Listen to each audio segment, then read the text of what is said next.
Welcome to Hope for the Caregiver here on American Family Radio. This is Peter Rosenberger. This is the program for you as a family caregiver. Healthy caregivers make better caregivers, and this program is designed to help the family caregiver stay strong and healthy while taking care of someone who is not. If that describes you, well, guess what? You're in the right place. Glad to have you with us. HopeForTheCaregiver.com. HopeForTheCaregiver.com. If you want to check out our social media pages, we have a YouTube channel, Hope for the Caregiver. We have the podcast, HopeForTheCaregiver.com. You'll see it there. There's, by the way, we've got over 800 episodes, and we're getting ready to have our 250,000th download. That's, for me, that's a big deal for me. I mean, it's not Joe Rogan or anything, but for me, I was really quite stunned because years ago when I started doing this program, people looked at me and said, how in the world are you going to talk about caregivers for an hour? How are you going to do this for an hour? I was literally asked that by friends of mine. I mean, people who were very successful at what they do, and they said, how this going to, this is not going to work. And then I told you, the radio station that I've originally talked to, they said, we don't see this as being a viable program. Well, here we are. And that, by the way, that was in 2011. Here we are 13 years later, 800 something episodes, almost 250,000 downloads.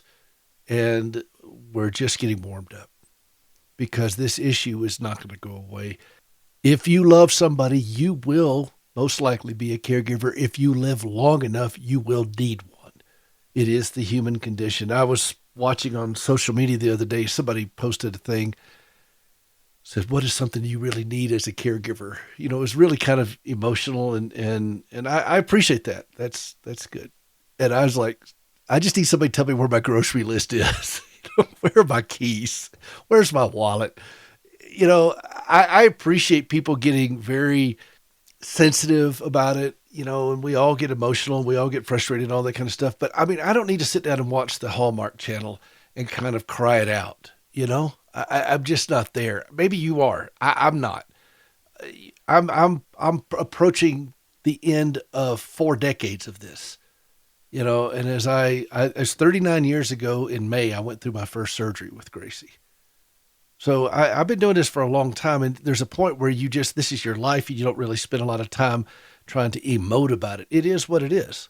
Let's move on. What can we do? What can we accomplish? And how can I get better through this? How can I become better? What can I become through this? Not how do I get out of it? What can I become through this? How can I go deeper? And that brings me to today's caregiver quote. Our caregiver quote comes from the very quotable Winston Churchill. You all know I'm a fan.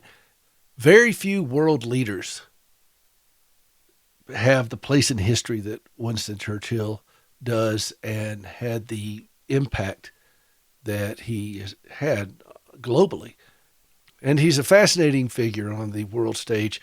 And I love to explore everything Churchill that I can. But he once said this, and I think it is very poignant for us as caregivers for this quote. We are masters of the unsaid words, but slaves of those we let slip out. We are masters of the unsaid words, but slaves of those we let slip out. While those words remain in our mind, we're still in control of them. But once they come out, they own us for good or bad. And it's something worthy of our consideration as caregivers. We live with enormous amounts of stress, and on any given day, at any given time, we could be rather brittle. Or surely I'm not the only one. I mean, raise your hands. How many of you all get brittle at times? So it's easy to pop off and say things we really wish we hadn't have said. Now, let's go deeper, because as great as Churchill is, there's one greater. And in Matthew 12:36, he said, I tell you, on the day of judgment, people will give account for every careless word they speak. That's the words of Jesus. And all throughout the scriptures, you'll see Proverbs 10:19, when words are many, transgression is not lacking, but whoever restrains his lips is prudent. When words are many. I think one translation says instead of transgression is not lacking, it says when words are many, sin abounds. But you get the point. Proverbs 13:3, whoever guards his mouth preserves his life. He who opens wide his lips comes to ruin. James 1:26, if anyone thinks he is religious and does not bridle his tongue but deceives his heart, this person's religion is worthless. These are strong words, and these are not the only ones in Scripture that talk about letting your mouth run off, popping off and saying things that you wish you hadn't. One stark and very tragic story is in the book of Judges, chapter 11, and there's this guy named Jephthah, who's a mighty warrior. And if you look at Judges chapter 11, verse 30, and Jephthah made a vow to the Lord, if you give the Ammonites into my hand, he's chasing down the Ammonites, whatever comes out of the door of my house to meet me when I return in triumph from the Ammonites will be the Lord's, and I will sacrifice it as a burnt offering.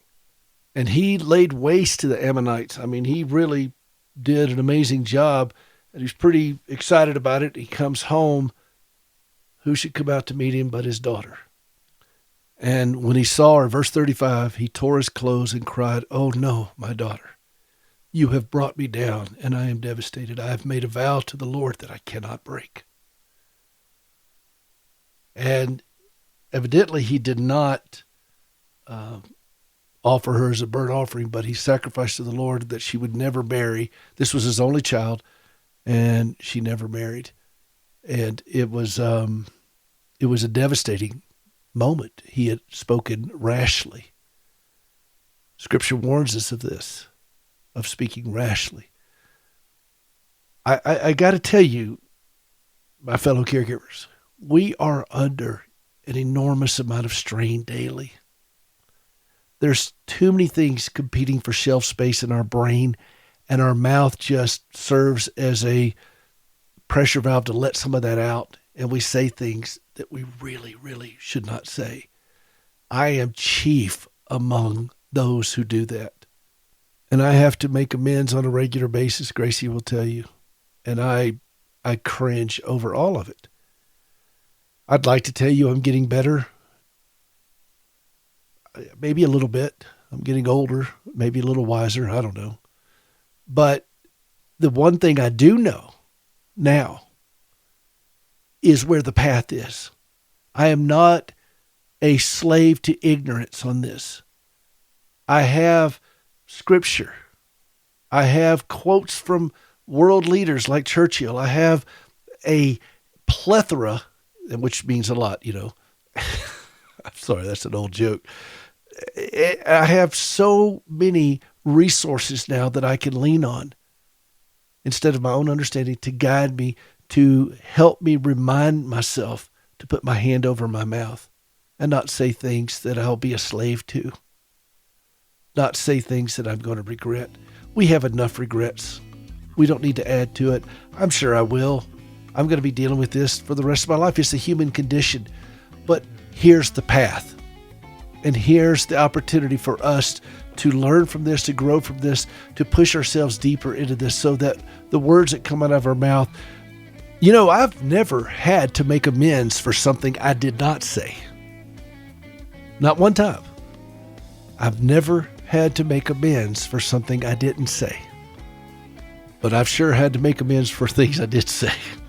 And so I love this quote from Churchill. I thought it was a good way to start the program out. We are masters of the unsaid words, but slaves of those we let slip out.